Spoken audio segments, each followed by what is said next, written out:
Welcome to The Backstory, a program from the North Dakota News Cooperative that takes an in-depth look at the stories we're reporting for you. I'm Sabrina Halverson, CEO of the North Dakota News Cooperative.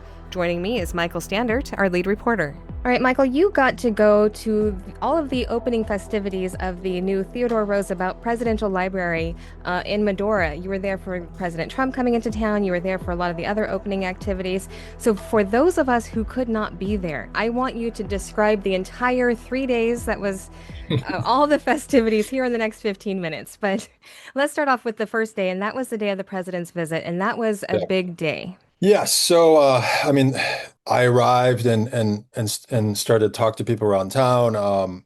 I didn't know exactly how things were going to be arranged. I knew he was going to be up at the library at a certain time. They had told media to assemble, I think, starting around 3 to 4 a.m. So I wasn't one of those people who got there that early. But for anyone who was going to go up, for any media that was going to go up top, they had to be there very early. I thought it was probably more worthwhile to go around town and talk to people about just what was going on, how they felt about the president's visit, and how they felt about the library opening. And, I was able to kind of be able to get next to the railroad for when the train came from the center of Medora down to the roundabout there, right below the bluff.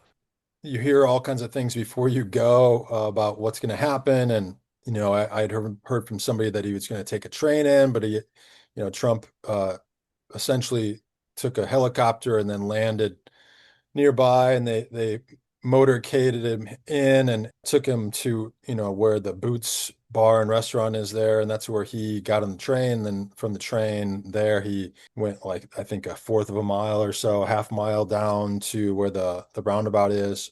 Lots of people around. There was several different Theodore Roosevelt reenactors around. There were some Rough Riders horsemen that were there.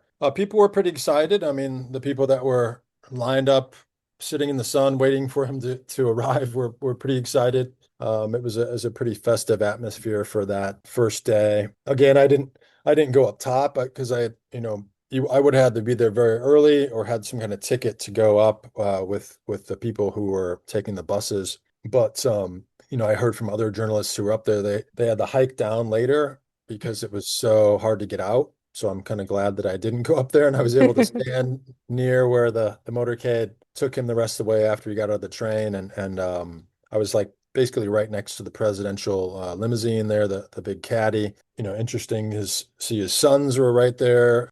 It was a pretty interesting experience. I'm not sure if I've been that close to a president or not. I can't recall. I know I was near Hillary Clinton once. I think it was in Southeast Asia at some big event, but that's probably the closest I've been. So it was pretty once in a lifetime experience. Yeah, and I always Yeah, find it go ahead. interesting that no matter who the sitting president is, who no matter, what side of what aisle, just to be covering a sitting president or to be in that same space with a sitting president, regardless of politics, it's a big deal. It's a really Yeah. big deal. So that's huge. And it's really, I think it's great that you were able to go and cover it. I did not know about the train thing, though. I didn't realize that it was only like a quarter mile, that he was just on there for a couple of minutes. Yep, right from where Boots is, because I had walked around town and I came to that spot and it was all fenced off, and so I started talking to people on the other side of the street, and then some I don't know if there's a White House person or somebody came over and said, if you want to see the president, you should go down to the railroad crossing there where a lot of other people were, and I tried to go down there a couple times and cross. But security wasn't allowing anyone to cross who hadn't already come across before. So I was a bit concerned that I wasn't going to get over there. And then later, someone else from the White House came by and said, yeah, people can go over, but you still have to go through the lines that the people going up to the top go through. So you can go through the security. So basically, I went over with a bunch of people who heard the same thing, and we went through the security and then just waited on the side for someone to walk us across. Um, but that wasn't happening earlier. So I was glad that we got that kind of figured out because I was like right, I don't know, probably 20, 30 yards from where the train pulled up. So it was pretty interesting. And I mean, watching all the security is always quite interesting, and how that's, there's, snipers up on top of the hill. And I talked to somebody I knew later who was helping with the drones, operating the drones. And I guess they had a drone up for like 6 hours straight at one point, Like like for security or for security. Yeah. that's interesting. Yep. And you were out there. In fact, sent me pictures all day long, and some of them you sent me of yourself, and I felt really bad because you're out there in the heat. It was hot. You were red and sunburned, but Mm, that's kind of something that journalists go through when you're covering a story, and you have to stand out there because, like you said, a lot of the people had to get there at 4. Thankfully, that's yep. kind of for TV stations and things that have a lot more equipment to set up than we do. So that's a benefit to this. Yeah. But you still had to be out there in the sun all day long just to be able to cover what you did cover. Yeah, I mean, luckily I brought a big floppy hat, so Yeah. it wasn't too bad. And with these things, you just have to understand that that's how it goes. So you just have to kind of wait and enjoy yourself, and talk to people, and just enjoy the experience essentially. And I mean, we didn't write anything really much that day. It was just kind of an arrival, and took some photos, and just kind of tried to give people a picture of what it's like on the ground from something like that. Yeah, yeah, we posted a lot of photos. One thing that we talked about, we were, myself and some of the board members, not you, but we had been talking about what is this going to do for the people in Medora, and is this going to be a big headache for them? Are they dreading this, or is this going to cause a lot of problems for them? And so we asked you to look into that, and you did, but you did not find that that was the case. Yeah, I mean, I spoke with some people who were concerned about, the costs of everything, whether library or, presidential security. But, overall, from most people I spoke to, they're like, well, it's kind of a temporary inconvenience for things to be shut down for a couple days there. There were still a lot of people who came to the Trump rally and then, essentially filtered back down into the town afterwards. I mean, I know, some of the shops and restaurants during that several hours were not very active, Yeah. so they were impacted then. But, overall, as the library opens and more people come, I'm sure it will be a boon to their business. I mean, people were saying that as well. So there's always concerns about things. So you just have to kind of weigh how big of a concern those are, whether they're temporary, that sort of thing. And I think the people out there have been able to withstand any inconveniences, and just go forward. Because I think, once you go to the library itself and see how spectacular it is, it really brings Medora together in a way. I was speaking with some other people about this. This never went into stories, I think, but this kind of gives more of a more seriousness to the area that maybe wasn't there before. And let's talk about the library because the Yeah. next day you got to go into the library and experience all of it. You got to do all the AI stuff and we got to walk through and see all the exhibits.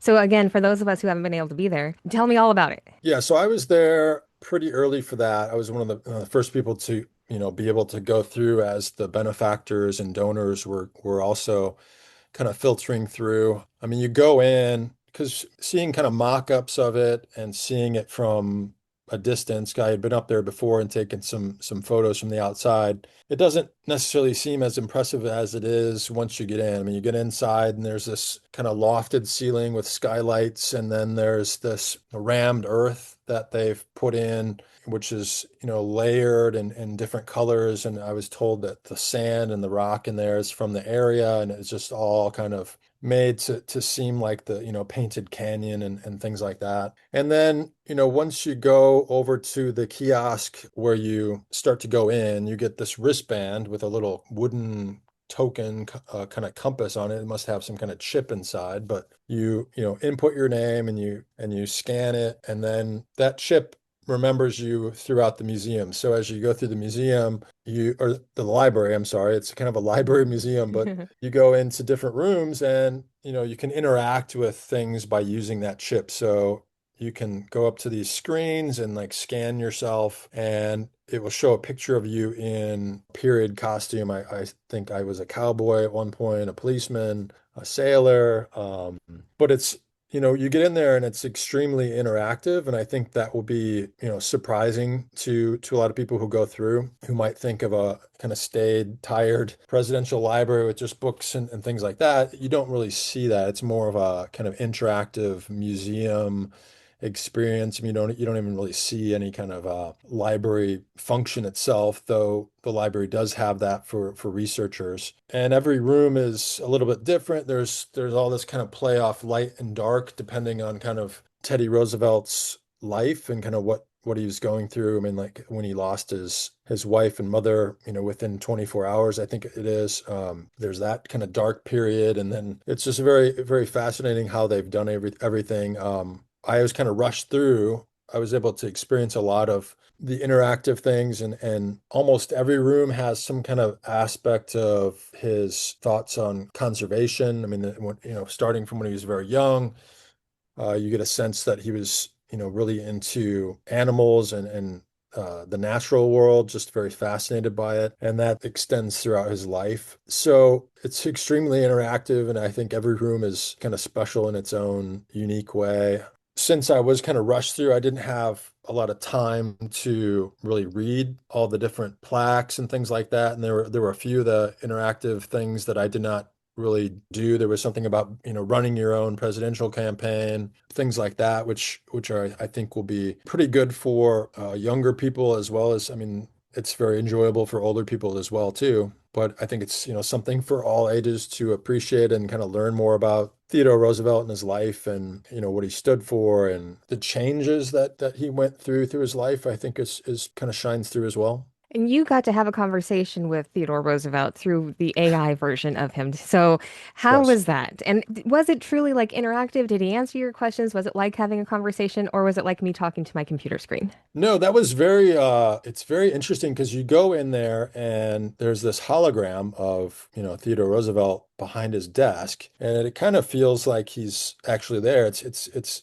somewhat 3D-ish, even though you're there. It doesn't feel like it's on a screen or anything. So it's a little bit weird in a way, but there was the Microsoft person that's involved in programming the AI was there, so he was able to kind of speak with me about the process they're going through with having the virtual Teddy Roosevelt learn things, and he'll learn more as he answers questions. He'll probably answer questions better. I think the first question I asked was, okay, who are the top three presidents? And the Microsoft guy said, oh, usually people just ask the top two or something, but as the top three, and then asked about, well, can you say anything about living presidents? And then he said he couldn't weigh into the current politics or something like that. But so they fed all of his letters, all of his writings, all these different things into this AI for them to get as much of an accurate version as possible. And it feels pretty accurate. I mean, there were a few times when I asked something and it would kind of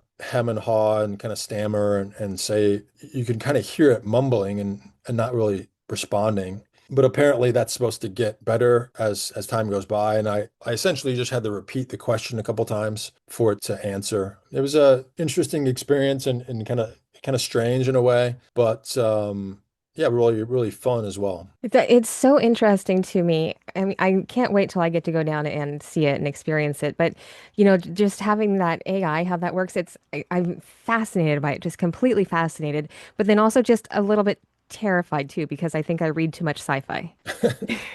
Yeah, no, it's definitely a little weird, but I mean it's really cool as well, and just kind of being able to interact with that, knowing all the information, from his writings and things have been fed into it. Yeah, It feels like you're getting, a pretty accurate view. And if you're not up there asking questions, he's kind of standing there just telling stories. So if neat. people go in the room and don't necessarily want to go ask questions, you can just stand there and listen to him ramble about different aspects of his life or different stories. So that's pretty cool too. Yeah. Another cool thing, so I was going through the same time that a lot of the benefactors and people were going through. I was going through as Doris Kearns Goodwin had gone through. So I saw her over by one of these AI screens where you scan your compass wristband, and she was up there in period, period dress, and I posted a picture of that in the story as well. But it was pretty cool to talk to her and get her reaction to kind of what she was,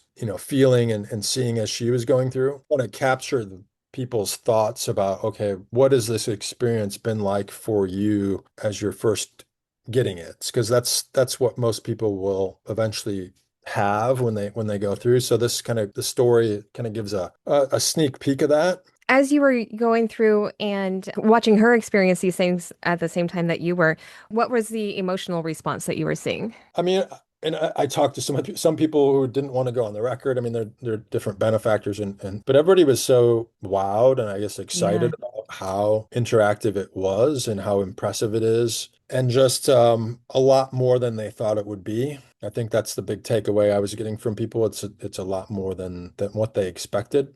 So I think Yeah. that's pretty special, and I think it'll be a big draw for people in for years to come. And then kind of once that newness, I guess kind of dies away, they'll definitely be trying to adopt different things and also bring in different speakers and different programming that'll hopefully keep this kind of morphing and living as it goes, because it kind of feels like it's alive in a way. I was going to ask about that too, because, as technology changes and grows, they'll be updating things as well.